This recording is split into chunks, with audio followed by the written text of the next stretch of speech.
All right, we are here with the legendary 55 years plus doing this stuff, the originator, the godfather, Larry Blustein. How we doing?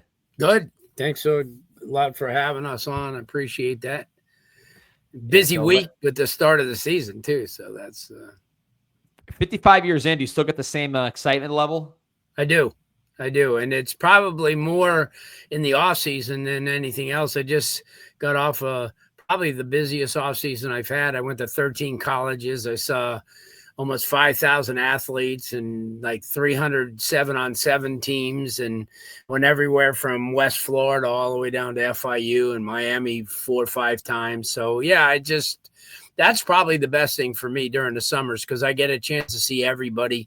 During the course of a season, you're kind of limited, and I stay in South Florida because, I don't have to tell you that every week there's great games. So it's and now everybody plays one another, which is, back in the day, Columbus never played St. Thomas. Now they do, or, Northwestern, and everybody plays one another. And that's a good thing, because I think they figured out that nationally you won't get the credibility unless you play this type of schedule. And, I think American Heritage took it to heart a little bit, because their schedule is crazy. Larry, how's the camp schedule kind of changed with the way the recruiting calendar has changed? You mentioned that you just had such a busy summer going to, 13 camps. Is that, you used to see a lot more offers, I would say, like at the Miami camps. You don't see that as much anymore for these incoming class. So can you talk about how that's changed the last few years? Yeah, that's a good point, because, back in the day, everybody used to work out, even the high star rated kids that used to come.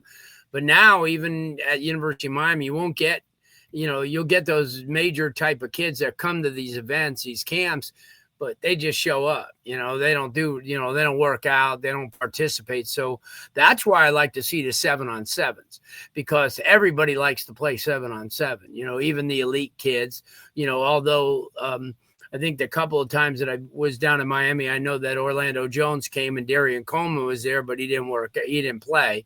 But that was only because his arm was a little bit sore. But if you look, I don't have to tell you guys, Miami-Dade County kids, Broward County kids, they have that ice water in their veins, and they want to compete. They don't go someplace and just sit around. So that's the great thing about, seeing 7-on-7s and the offensive line camps. It's usually just the prospect camps that, Miami will, or I'm just using Miami for an example, but everybody, when I was at Florida State, they'll have some elite kids like from Georgia or Alabama, and they just come, they just come to, they have the name tag on and they get the royal treatment, but that's the big difference now.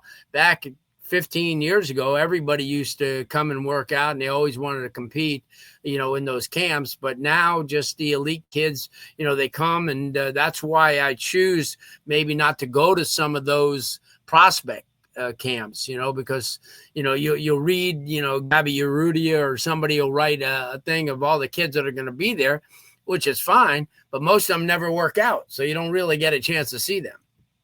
Yeah, I was with you at one of these recently, and there were a lot of kids on the sideline with backpacks on. Yeah. So, by the way, obviously LarryBluestein.com. You want to find him there. Prep Red Zone Florida on X. A lot of content there, including state rankings. And then you want to listen to him on WQAM, and now on 104.3 FM every Monday, 6 to 8. So you're everywhere as usual, especially around this time of year. But I want to ask you, let's start with the Canes, because we're on a Canes show, before we get into some of the deeper kind of South Florida high school stuff we'd love to talk about. Just looking at this class, lacking South Florida kids, which we'll talk about that in a second. But in terms of Florida guys, I know you cover the whole state for Prep Red Zone. Talking about Ashari Charles from Venice from the commit list, Jordan Campbell, Miami, from Northwestern, Samorian Wingo from St. Augustine, Joel Irvin, Fort Myers, Jalen Waters from Armwood. Like I actually talk about all these guys, I'm just going over. Darian Coleman from Orlando, Justin Edwards from Orlando, Javian Mallory from West Boca, Brody Jennings from Jacksonville, Cannon Pickett from Tampa, and then the 2 offensive linemen, J.J. Sparks, Jacksonville, Reese Woodrow, Orlando. I gave you a ton of names because I just want to see anybody that you've been able to see, and if I miss any national guys you've seen, you can add them as well. But anyone from Miami's class that you've been able to see or get intel on that stands out to you. Well, I saw all those guys that you mentioned. I've had an opportunity during the spring, went up to Jacksonville Bulls, saw Sparks basically before Mirabal had watched him. And because I had come back and I had asked them at one of the camps, maybe the one that I saw you at, and I said, have you seen JJ Sparks at all? Because I actually went up there to see the kid Naeem Burrows, who's a freak, who played in the Under Armour game last year with Campbell as a junior, which was the first year of that. Seeing him and Reese Woodrow, and I saw Reese was at one of our prep red zone camps. Great kid, great family, big, probably as strong as you're ever going to get. I mean, this kid is like, and he's so well respected. I know Coach Johnson up at Boone, and everybody loves him. And, I know that his parents have a restaurant up there that a lot of people go to, a hamburger place. And seeing him and, Jordan Campbell, I've known since Jordan was like 13 or 14. Great kid. Kind of it's funny because they've been, advertising him as a linebacker, but he doesn't play the linebacker position. He actually plays like a kind of hybrid edge position, sort of like back in the day, the Corey Moore, who played at Virginia Tech, that type of player, but like I said, the one thing and the common denominator of the kids that they have, and they're all really good guys. They're I had it like last year with Campbell and Wilkerson, and had an opportunity to see them. And but all the guys that you've mentioned, the upstate kids, Darian Coleman, he's fun kid to watch. You're very competitive.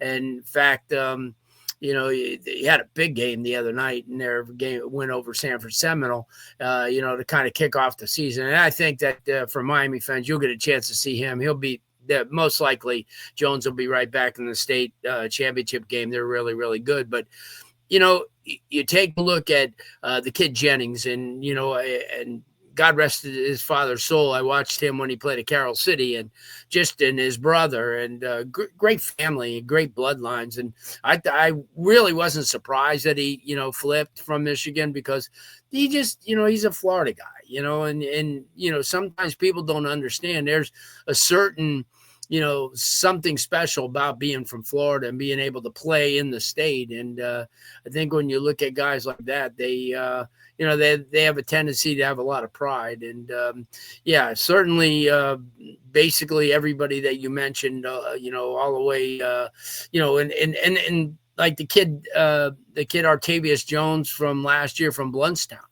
I had a chance to see him as an 8th grader. Because Blustein has that, I think K through 12 thing, and he played in the state championship game. And Coach Bo Johnson, who was a coach at the time, he come over to me. He says, "See that kid right there?" He says, "He's going to be really special. I mean, really." And he says he's got like a 4.0 GPA, which is, when coaches start throwing out grade point averages, you kind of said, okay, it's sort of like when Brevin Jordan was with Miami. A friend, I went to school at the University of Nevada, Las Vegas. So I had a couple of people that I know out there, and one of them was a line coach at Bishop Gorman. And he goes, "Oh yeah, Brevin's really, really nice. But we got this kid who's an 8th grader, who I'm telling you, he may be the best player that we've ever had. And he's going to be starting at tight end for Miami this year." And, that's how, you look at the advantage that I have is that I'm not a computer recruiter. I go to places and I'll see these kids, and I say it, the rivals and on threes, they're going to see the elite kids, no doubt, but they're not going to be able to find an under the radar type of kid because they don't go to those type of places.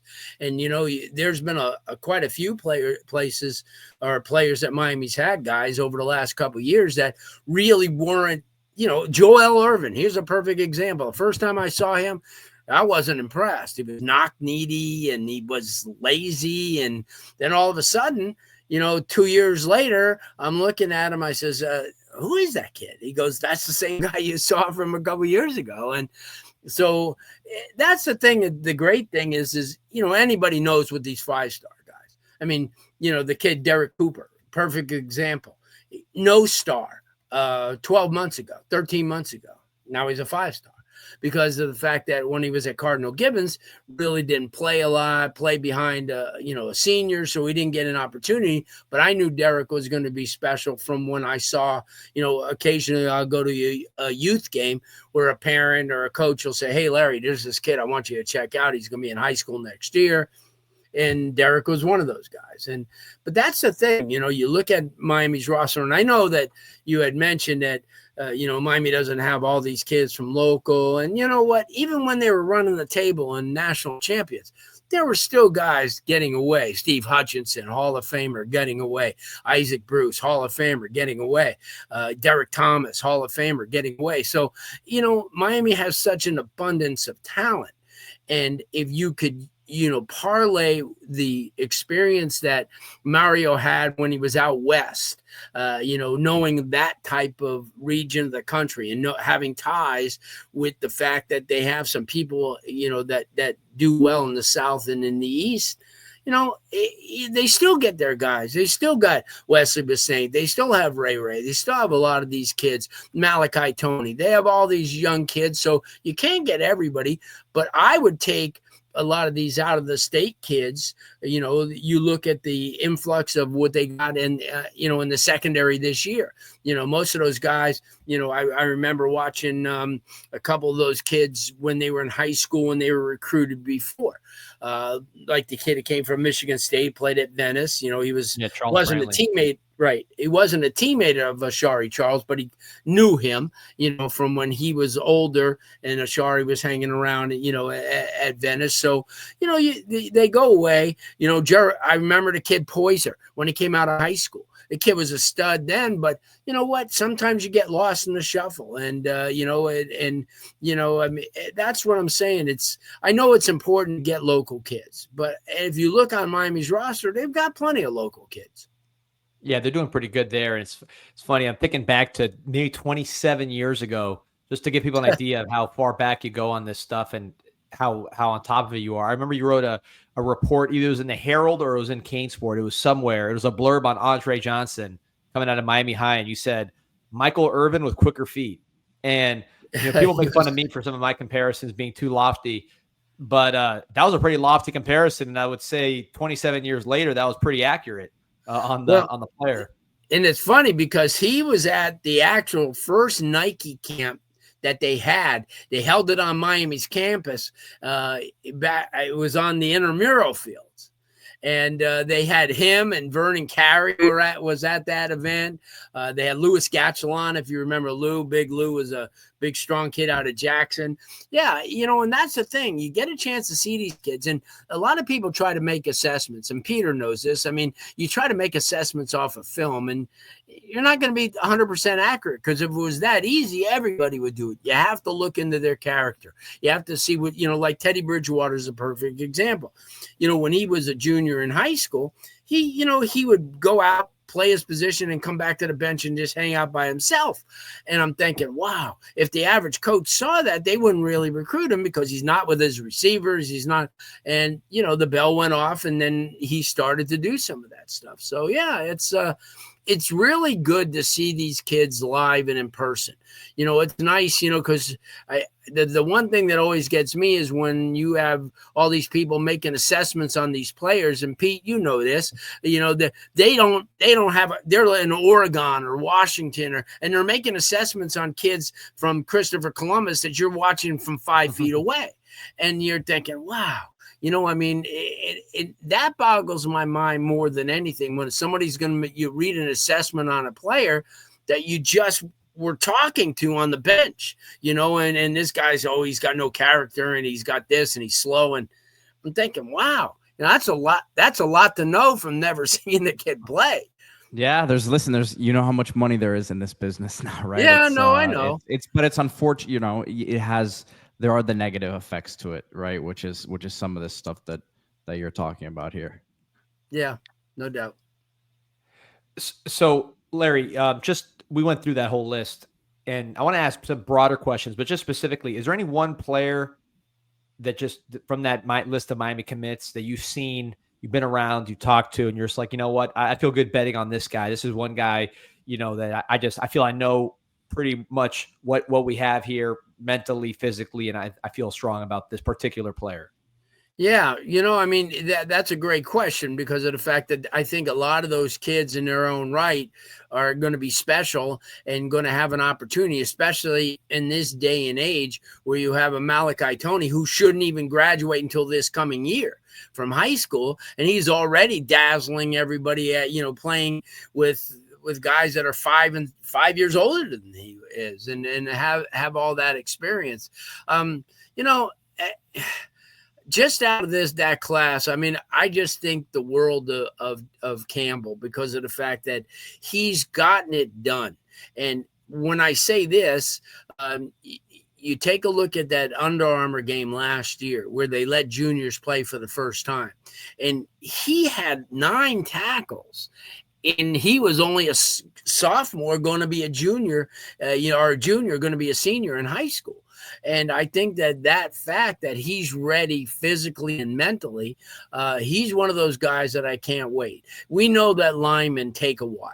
It's not going to be real easy. But because Miami's been fortunate to kind of like concentrate on that offensive line since Mario and Mirabal have come, they've gotten to the point where now it's a pecking order. Before, if you guys remember, Alex Dono and I were talking about this like 5-6 years ago. That offensive line was so bad that they were getting in the Pittsburgh game we were watching. They were getting pushed back into the running backs, and the running backs were 5-6 yards deep, and they were getting. And now that's not the case. And now you have all these offensive linemen that are younger that are ready to take their place. The guys that I mentioned from last year, the Wilkersons, the Campbells, guys like that, Buchanan, who I had an opportunity to watch play, versatile type guys. That's what you have too.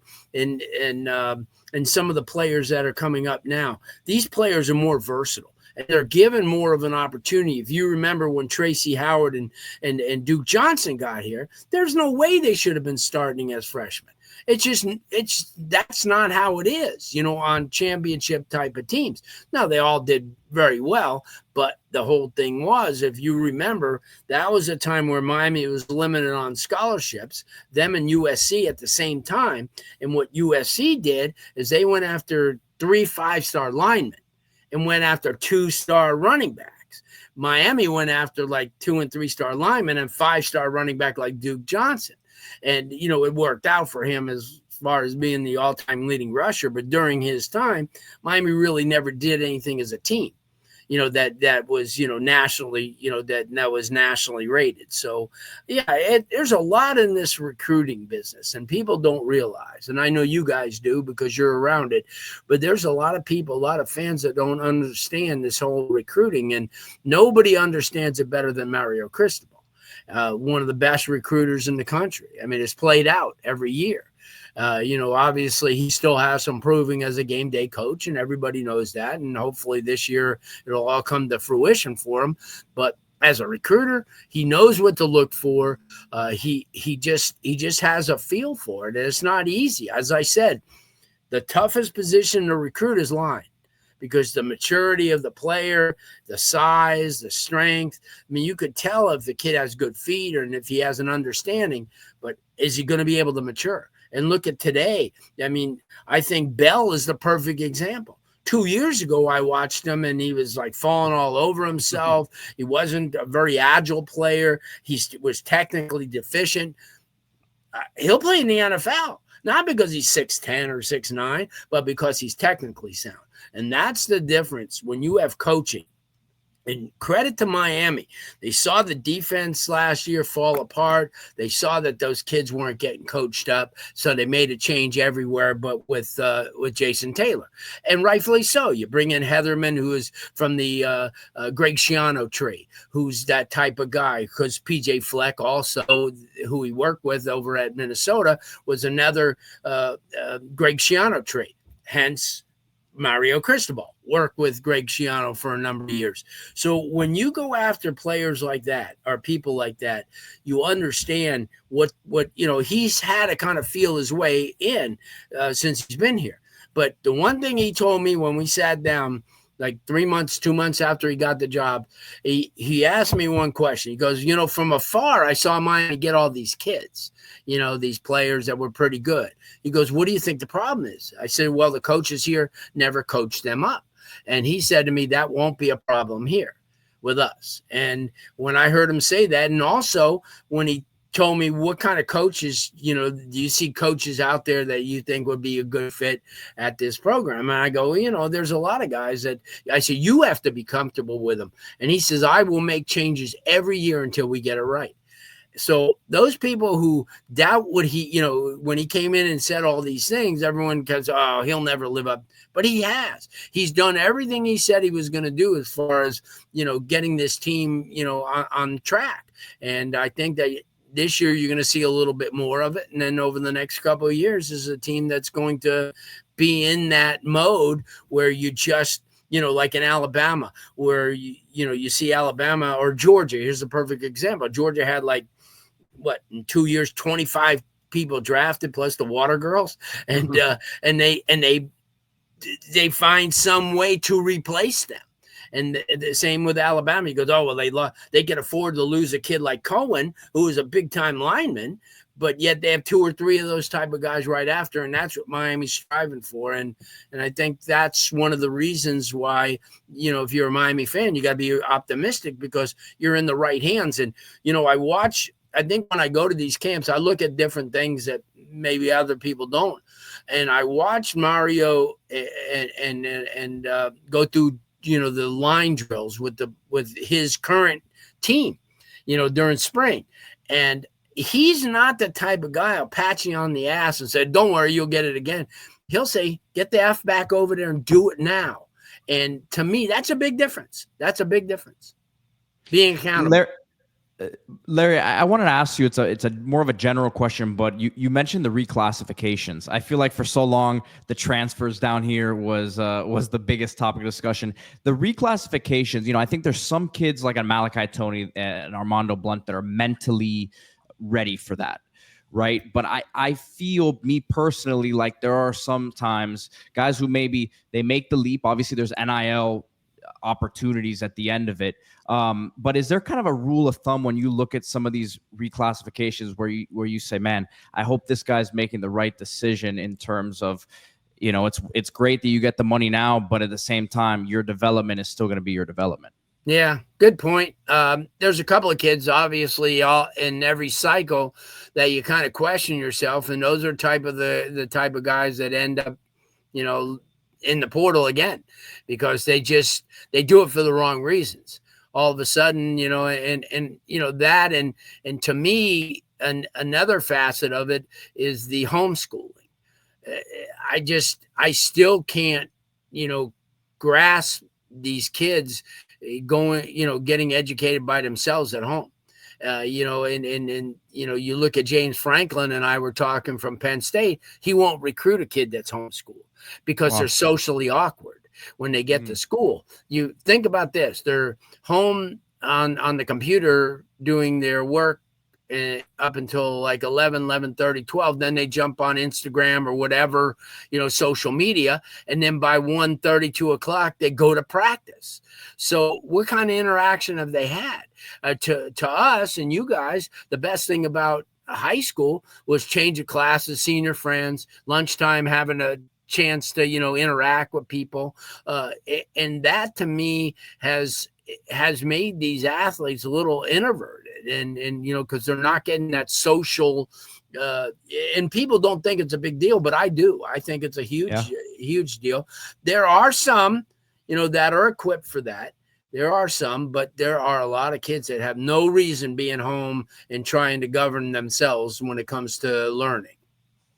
Let me ask you, Larry, this is a big picture question. I think we talked about it briefly last time I saw you, but my sense of this, and it's not just because there's not that many in Miami's class, but just the last few years, it feels to me like South Florida is down from where it was, let's say 2018, 2019, that kind of era. And before that, what you get a Derek Cooper, obviously Jeremiah Smith, they're still top line guys, but at least my sense being around camps where you have all those guys kind of huddled together is that it doesn't look quite as deep as it's been in the past. And we're starting to see NFL draft numbers drop a little bit. Do you see that? And if you do see that, what are some of the reasons you think that's happening? Yeah, I do. I mean, for like you mentioned, Derek Cooper, and you have Diabell, who, jury's still out. I mean, obviously he's one of the top quarterbacks, but he's still got to go into the SEC and prove at a place like Texas, which is not going to be the easy place. Justice Fitzpatrick, who, obviously, I thought he was going to go to Alabama. He's currently at Georgia, but that may change. He's a big time kid, I think, as far as local kids. But you're right. I mean, most of your guys, especially in the 26 class, are from outside the area. I mean, obviously Jay Kroll, who started out at Bishop Moore and then went to IMG and just recently committed to Oklahoma. Guys like him, guys like Trenton Henderson from Pensacola Pine Forest, a big lineman like that. And a lot of these kids, remember, that go to IMG aren't from here. So, I mean, other than Kroll, who is, but, I went up and looked at the kid Naeem Burrows from Jacksonville Bulls, stud type of kid. You look at Calvin Russell, he's nice. Is he an elite kid? We'll see. I mean, there's a long time, he's before he gets to Syracuse. I mean, he's fortunate that he's on a team, with a kid like, Nick Lanier, who I think is the best. I think he's the best 2027 receiver in the country. He's a beast. I mean, he does everything well. And, guys like that, and, you James Johnson, who came in, and is going to go to Texas, playing at Northwestern. He's originally from North Fort Myers. You have guys like that, I mean, but you're right. I mean, as far as local, it's not as much as it used to be. And don't ask me why. I mean, like I said, Jordan Campbell is one of those guys that we all like a lot. I mean, you look at Javion Mallory, a South Florida kid, a Pompano Beach area kid who's going to West Boca Raton. Saw him the other night. Real nice kid. I mean, he's a really, really good football talent. I mean, another guy, and even Ashari Charles. I mean, I watch him as a ninth grader, and the kid's grown into a man. But from the from the South Florida area, 100% right. It's not is talented. I think that's going to change in the next couple of classes, though. With the Neiman Lawrences and with players of that caliber who are big time. But this 2026 class, kind of lacks that. I like Jason Lopez, good football player. Is he a superstar? Probably not. I laughed when I saw him in all the pictures of recruiting in basketball uniforms. There's just no way. You can't play in the ACC in basketball and play a half a year. You just can't. It's just not feasible. But guys like that, I mean, you certainly have kids, but most of the talent this year is Central Florida up north, and then IMG kids every year. I think that the Darius Hughes kid was kind of overlooked. I still don't think his recruitment's over. He's going to have a pretty big year. The Darrell Bell kid from Goldman, who I think is a real good one, was Florida State's first commitment. But I agree with you. I think on the overall, I don't think it's as potent in this class, but I think you're going to see in 27 and 28 that'll change. Florida's been, as a state, and South Florida in particular, has been, I think, better with quarterbacks than people realize when you really go back and look at it. At least, on the high end with the Geno Smiths, the Teddy Bridgewaters, Tyler Huntley, obviously Lamar Jackson, Jacoby Brissett, guys that go and start in the NFL, start games. Darion Coleman from Central Florida, you've had a chance to see him. Polarizing player because of the fact that he's not the biggest guy in the world, just a different kind of quarterback in terms of the profile. What have you seen from him, and you think he could have success at the ACC level? Yeah, no doubt. He's a winner. He realizes that he needs to get out of the pocket. He can, and he's worked real well. Balin Trujillo's worked with him a lot.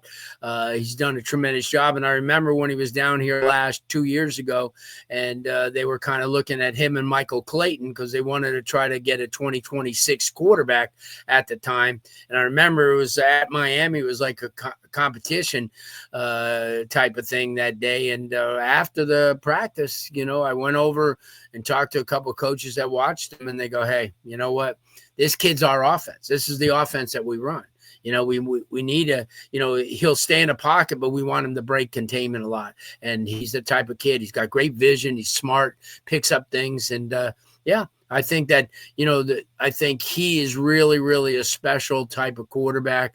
But you know what? The way Miami is, they're still going to bring more in. They're going to go into the portal. And, I kind of thought that was a curse, but you have to do that in this day and age, and it's not because everyone goes, well, if you keep bringing in Carson Becks and Ward type of guys every year, you're going to lose your recruits. You won't lose them. They're always going to be competitive, because where are they going to go? They're going to go somewhere else that they're doing the same thing. So I think that Darian Coleman is the type of guy that's going to come in, and he's going to compete next year, to be one of the future guys, on this team. It's funny you bring that up, Larry, because that's actually one of the biggest comments we get on our show from people when we talk about it. And both Danny and I kind of agree with that. You have an opportunity to bring in someone who's a proven quarterback. And again, the way these NIL structures are with the quarterback position, you're going to have to pay a lot of money for a highly rated guy out of high school that at the end of the day, you don't know what it is. Yeah. But you still, I think, need to bring in some guys from the high school ranks and hope you hit on one of them, or develop while at the same time knowing what you get hopefully out of the portal. And look, if they hit on Beck again this year, they'll probably have the pick of the litter. Yeah, and 100%. And, like I said, you have a generational guy last year. I mean, let's face it. I mean, he was the best one-year quarterback Miami's ever had. And I've been watching these guys since 1960 when George Meyer was here. And, obviously Miami's offense last year was as good as they've ever had. And when you could come and raise the bar. And my only question is, when we had Mario on our show during the spring, was I was a little skeptical, because sometimes, if you remember last year when Ward came in, I mean, from day one, he was there. He played in the spring game, threw for 450 yards, 4 touchdowns, but not having Beck actually in the mix, I kind of worried me. But you know what? There's a lot of people say he's got experience and this and that. And, to me, the last time he was kind of relevant, you had Bowers at tight end and Ladd McConkey at wide receiver, and they ain't walking through the door here. So, but I think he's the type of guy from a mental and a maturity standpoint, especially with Miami's offensive line and the weapons that they have in the backfield. I think that he gets eased in. Now, that may not be the case every time you bring in a quarterback like that, but I think that Carson Beck, and I agree with you, it's going to be something that it's going to be every year. Someone's going to want to come in. If Miami wins the ACC and gets into the playoffs this year, next man up. There's a sophomore or junior somewhere in the country that's just waiting to come here next year and battle nickel and battle Darian Coleman for the job. So just being around and this is not to be limited to Miami recruits, but just guys that you've seen, is there a player that you feel is underrated from what you've seen, and then seeing just how he's being rated by the rivals and the 247s of the world that you've seen personally for this cycle? Again, doesn't have to be a Miami recruit, but just somebody you've seen, you're like, all right, this guy, I think this guy's going to be a really, really good player, and people need to wake up. Yeah, well, I mean, there's a lot of guys getting ranked, but I happen to think that the kid Will Griffin, the quarterback that's going to Florida, I mean, he's getting play, but he's not getting DJ Lagway type play. And to me, we had our prediction show last night, and we were talking about the Florida game, and I go, well, you don't have to worry, because DJ won't be playing by the time they play Miami, because he's going to be hurt. And somebody like Will Griffin, who's 6'4", 235, 240, I've watched him since he was in the 8th grade, and I think he's head and shoulders above Noah Grubbs. And Noah got all that publicity early on, because he was going to Notre Dame. And I think he's definitely one of the guys. And certainly, maybe that a lot of people don't understand, but I think the Irvin kid that's coming to Miami, because, he's 6'6". He's a beast. And you know what? There's sometimes where you got to say to yourself, I was wrong. And I was wrong early on evaluating him. but I wasn't the only one. Kelvin Harris, a former Hurricane, who was, a big Fort Myers guy, he had told me early on, I says, I'm not really sold on him. And he goes, well, let's see what happens in a year or so. And sometimes the bell goes off, these kids. But I think those two guys definitely, the Brandon Bennett kid from American Heritage, only because he runs a 4.29, and he could get out there pretty. So I think those guys would be like in the line of kids that I think that are under the radar. I think the Karan Maycock kid going to Florida State from Miami Central, because he's matured and he's got up to 6'2", and even Wesley Basaint was telling me, as a linebacker, I mean, he could bring it. So there's quite a few kids that are under the radar, and Larry Miles who's actually Darian Coleman's receiver, going to Nebraska. Here's another guy. He was rated in the 80s by a lot of people, in the state, and I think that he's kind of shown. Justin Edwards, somebody Miami got, a linebacker from Edgewater, who I watched last year. I wasn't overly impressed because I thought he was kind of a safety type. But now he's going to be over 215, 220 by the time he lands in Coral Gables, and he's 6'2.5", and the kid can run. And, those type of guys. Larry, we've heard a lot about this offensive line class in the state of Florida being the best that at least some of the people on the recruiting staff have ever seen. You look at Miami's part of it, remove the IMG kids, you got Joel Irvin from Fort Myers. You mentioned seeing Sparks and Woodrow in person, Jacksonville, Orlando, respectively. Right. Cannon Pickett from Tampa. I think that's the four we got from in-state. Other guys went to Clemson, schools like that. Is this the best group of offensive linemen you've seen in state as you've been following this stuff? Yeah, but last year wasn't so bad because, like I said, Miami landed those three, with Wilkerson and Campbell and also Buchanan, who, you look at Buchanan and there's a guy who plays either guard position and center, sort of like a Rodriguez that they have now, a versatile type of guy. I think that the line class statewide is really good, but you also have to remember that it's kind of spiked almost every year because of the fact that, you have a guy like Mawanoa who didn't play in Florida, but he played at IMG. So you get a lot of these IMG kids who are ranked very, very high, but they didn't come from here. But as far as an overall class, we do, like the kid College and guys like that, we do rank them because they're in the state of Florida playing, and they do play a Florida schedule, like IMG played, they'll play Venice and, play a couple of other schools, and they played the First Academy last week. And then the First Academy, also has Barclay, who's, I think the one kid, if, somebody asked me the other day, the one kid that Miami didn't get in this class that you probably would have liked to seen is Grant Wise, because I covered his dad when his dad was at Pensacola, Washington, and I watched him in his whole career here at Miami. Probably for his size, probably one of the best offensive linemen, and everybody will tell you that Miami had. Versatile, could play guard, played center. He was a Don Solinger recruit, but his son, since he was in 7th grade, was a beast. And I kept thinking, and I even told Coach Mirabal at the time, I said, there's, I don't know if Ty Wise's son is coming. He didn't know at the time because he was only like in 8th grade. And I said, this kid technically is just a freak. He's going to play center, but he could play tackle. But next year when he goes to Clemson, I mean, this is a kid that really, I think, got away. Miami tried, and I'm not going to take any shots at anybody, but they tried.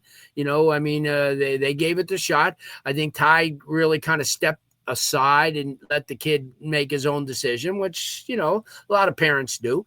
Just because you went to Miami doesn't mean everybody should. Maurice Crumb's kid went to Notre Dame, and, you had other guys that played at Miami that their players, that their sons didn't go. But I think, and I've said this from day one, that was the one guy, and I even said that to Coach Cristobal, and he goes, yeah, I hear you loud and clear, because the kid, he's the total package. Not only is he technically sound, but he's 6'5", He's a 4.4 student, so if anybody got away from this class, that would be the one guy that I would just say, hey, I wish he would have been in that class. But he's part of what you're talking about, him and the big kid from Vero Beach, Micah Smith, and those are all the offensive linemen that you guys are talking about in this class in this state. And it's getting deeper, because look back 10 years ago and you look at maybe the first 40 players that we ranked, one maybe it was an offensive lineman. Not like that anymore, but listen, the times have changed. Larry, you've been super generous with your time. We really appreciate it. LarryBluestein.com, Prep Red Zone, Florida, WQAM, now 104.3 FM, 6 to 8 every Monday. Legendary Larry Bluestein. Before we let you go, last question from me.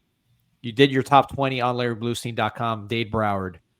Seems like there's just those big 5 schools right now with Northwestern back, where you have Northwestern and Central, the public schools, the Broward private school, Chaminade, St. Thomas Aquinas, American Heritage. Those were your top 5 there on that list. Who do you think emerges as when we finish the season, you say this was the best team of that 5? And secondly, does any other school have an ability to break into that top 5 in South Florida? Okay, first part, Northwestern.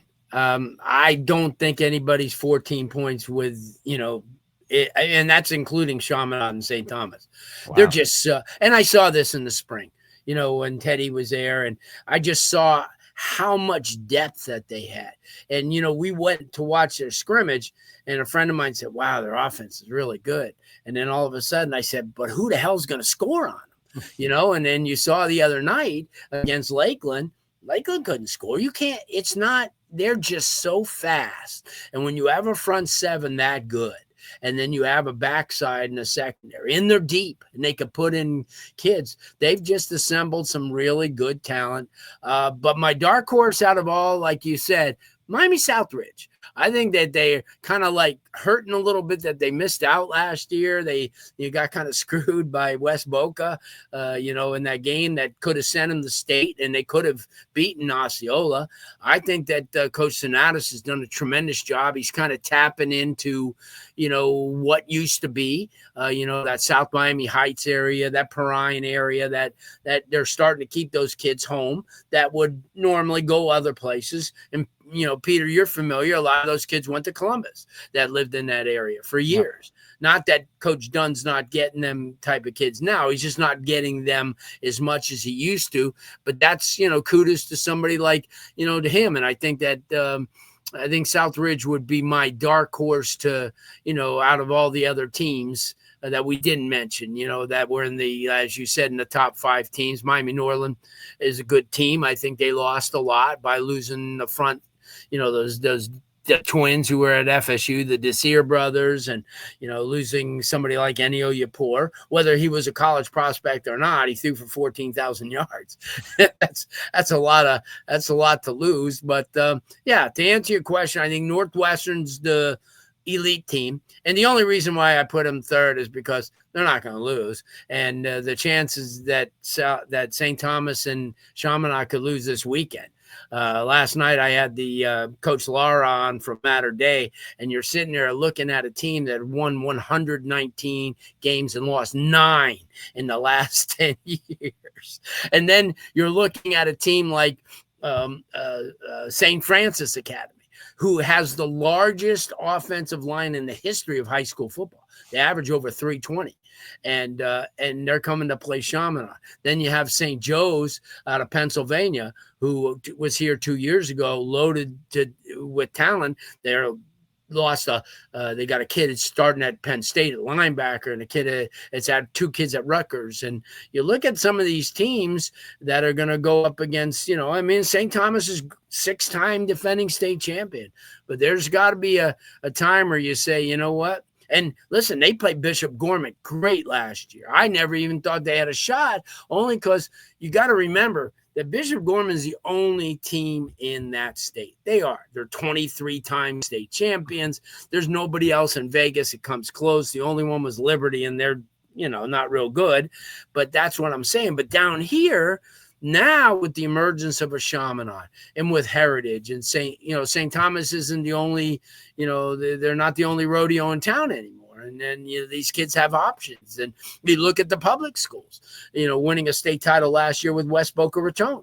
I mean, who ever known? Have you ever been out that way? I mean, once you cross 441, there's not a house under 1.5. So you're thinking, how the heck are they doing well in football? But hey, listen, you get that little fire going. But I think that the public schools, the inner city schools here, are probably at such an advantage, guys, because of the fact they're under enrolled.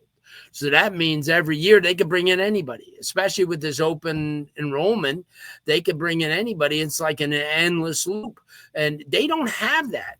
You look at Houston, you look at Dallas, you look at LA, you look at Atlanta, you look at New Orleans, and all their really good teams are private or suburb schools. That's not the case here. Your better schools, obviously private, but your inner city schools. I mean, you look from Norland to even Edison puts out a lot of kids. And you have Booker T had put out a lot of kids. And then you have Central. And then you have Northwestern. And think about that. Central and Northwestern are 20 blocks away from each other. And that's crazy. That shows you that from the Dade-Broward line down to Flagler, the amount of talent is probably there's no other area. And I think that Miami Gardens down, they have more athletes than anywhere in the world. Think about it. They have NBA stars. They have Major League Baseball players. They have gold medalists in track and field. And there's not a lot of areas like that. And, I was telling the head coach at St. Thomas University, Coach Reichel, I said, you're sitting right here in the epicenter of Miami Gardens has to have more athletes than any place in the country. And you guys are sitting right here, and you and Florida Memorial are benefiting from it. Larry, man, again, appreciate you. Everybody check him out, LarryBluestein.com, Prep Red Zone, Florida, WQAM/104.3 on Mondays, man. Really, really appreciate you joining us. Always learn a ton. And it's it's year 55, right? So we're heading into year 55 or year 55? Yeah. Well, I appreciate you, Peter, Danny. I thank you. You guys do Larry. a tremendous job. I know that you work extremely hard at what you do. I admire guys like you guys. You just don't talk it. You back it up, and everybody respects you for that. And I appreciate that. I appreciate Thank you so much, Larry. For setting the trend, man, making it all happen. The originator, Larry Bluestein. Check him out on LarryBluestein.com. I'll do my U here. There it is. Perfect form.